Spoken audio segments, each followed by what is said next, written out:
Stage 2, I used to fool around as often as I could with techniques.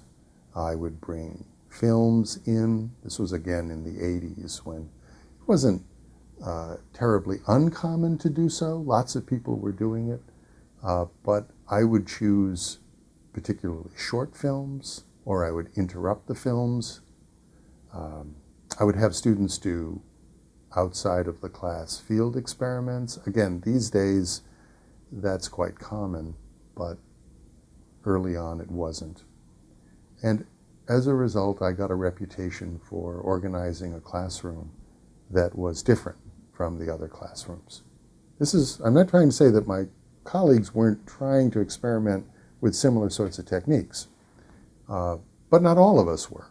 And I was among that group that was experimenting. I think that the big change came in 1989 when some of my colleagues in SNL invited me to a workshop on student-centered learning. And in particular, something which at that time we called problem-based learning, which had become very successful in the 1980s in the professional schools, but less so in colleges of arts and science.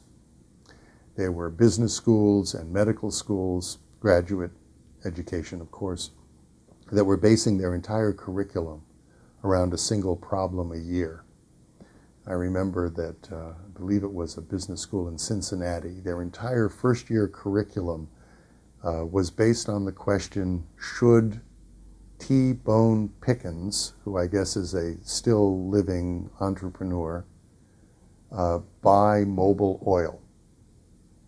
And in order to solve this problem, the entire first-year cohort of that graduate school had to learn all of the basic skills of an MBA in order to write a white paper for this entrepreneur to then use as his guidance in answering this question. And I was fascinated by this idea because the question itself implied a kind of real-world outcome. Could you actually give this guy information he didn't already have based on a basic education in the business, in the commercial sciences, in accounting and marketing and management, finance and so on. And I decided to try it. So at that time, in sociology, I was still in sociology, I had just started directing the International Studies program, but it was by no means at a level of maturity yet. I think we only had about 15 students that year. This was 1989 or so. But I did have an opportunity to teach special problems for both undergraduates and graduates in international studies and sociology. Anthropology didn't exist at all at that time, outside of my classes. And I decided that I would try a similar sort of thing. So at that time, internationally, there was a big conflict in Central Asia between, there was a district of Azerbaijan known as Nagorno-Karabakh, the Black Garden, and there were two sets of people who were in conflict over who was going to control this politically, Armenia or Azerbaijan. Both of these countries that are now independent were at that time part of the Soviet Union. And so I decided to set 15 students, which were as many as registered, on the problem of advising the Central Committee of the Communist Party of the Soviet Union on whether they should give Nagorno-Karabakh to the Azerbaijanis or to the Armenians, and so dissolve the conflict. They looked at me like I was out of my mind. Where? Who? What? And I said, yeah, that's your task. You got 10 weeks. Figure it out. I was amazed at what they came up with. It blew my mind.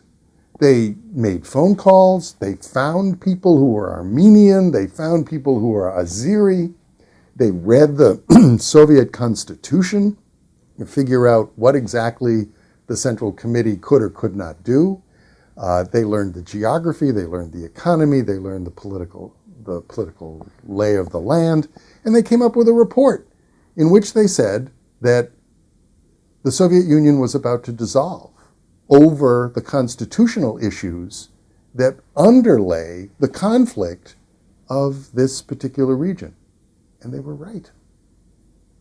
And they were way ahead of where the public was. I'm sure that there were experts in the State Department who knew this for years. But the students amazed themselves at how much they could learn in 10 weeks. Well, I was hooked. I mean, from that point on, I just kept looking for more and more opportunities to give students this chance.